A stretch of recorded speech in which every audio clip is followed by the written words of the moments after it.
William,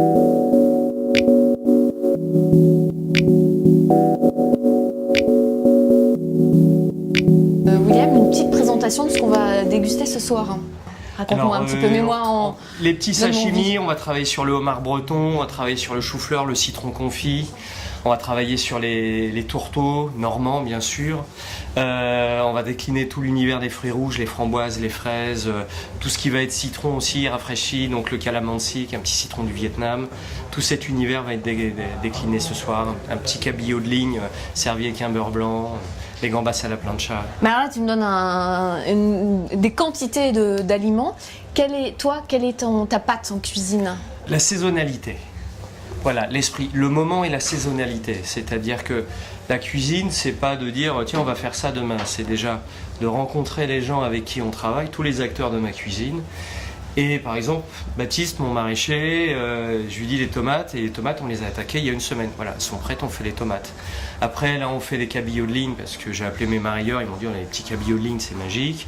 Le homard breton, parce qu'on est en pleine saison en ce moment, on travaille la saisonnalité. Mais alors, tu serais plutôt cuisine contemporaine ou cuisine classique, traditionnelle? Alors en fait, moi, c'est le mariage d'un terroir moderne. C'est tout l'esprit de ma région avec une vision contemporaine. D'accord, alors détaille-moi ça un petit peu, ça donne quoi? Alors c'est tous les produits, tous les intervenants, donc des beaux produits de Normandie. Et on a vraiment une présentation assez contemporaine, on travaille vraiment sur l'épuré, la ligne de goût. Alors justement, l'esthétique, ça donne du goût à ton plat ou ça sert à quoi? Est-ce que c'est important déjà? L'esthétique, ça provoque le goût. C'est-à-dire qu'un plat, ça se décline d'abord par les yeux. On doit susciter l'envie, après par le côté olfactique, et après le goût arrive à la dernière phase parce qu'on goûte au dernier moment. Donc on travaille la ligne de goût, le chemin du goût. Et l'art, c'est... Qu'est-ce par exemple cet appartement que tu as visité, comment tu le trouves? Alors moi je trouve que l'appartement, déjà il est magnifique, et deuxièmement il change tout le temps.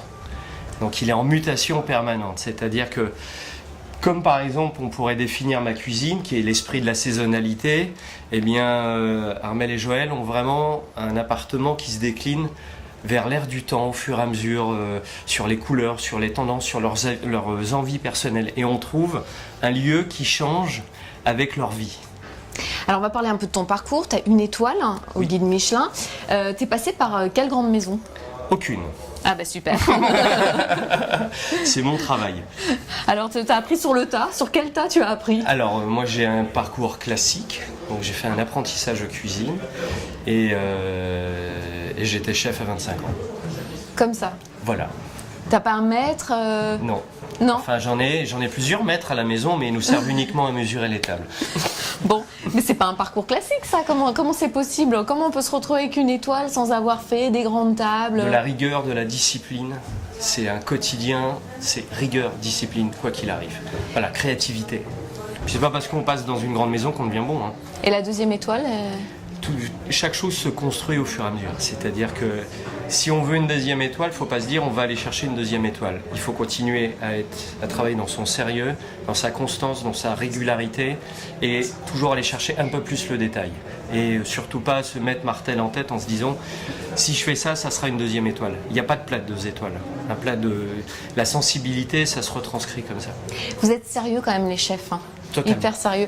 Est-ce que tu peux me donner une petite astuce pour chez moi Il faut avoir un chef à la maison en permanence. Ah, c'est bon, ça la bonne astuce. Ça marche. C'est parti, c'est une proposition. Non, mais c'est... C'est dommage, je vais rentrer toute seule finalement. Les astuces, une bonne astuce, acheter les produits au moment où ils sont le meilleur. Voilà, faut pas manger des tomates l'hiver, faut pas manger des fraises l'hiver. L'hiver on mange des poireaux, on mange des topinambours, on mange du pané. Faut vraiment axer le plaisir de sa cuisine, même à la maison, sur les produits du moment. Et là, les choses les plus simples, une betterave rouge en croûte de sel, cuite au four. Après, on casse la croûte de sel, on l'ouvre en deux, une noix de beurre dessus et le plat est magique. On a bien vu que tu aimais l'art, que tu connaissais bien les propriétaires. Tu penses quoi de ce type de soirée où on mélange justement la gastronomie et l'art? C'est super agréable. Je trouve que c'est très agréable de contempler l'appartement d'Armelle et Joël, les œuvres d'art, tout en mangeant quelque chose. En fait, on travaille que sur le plaisir.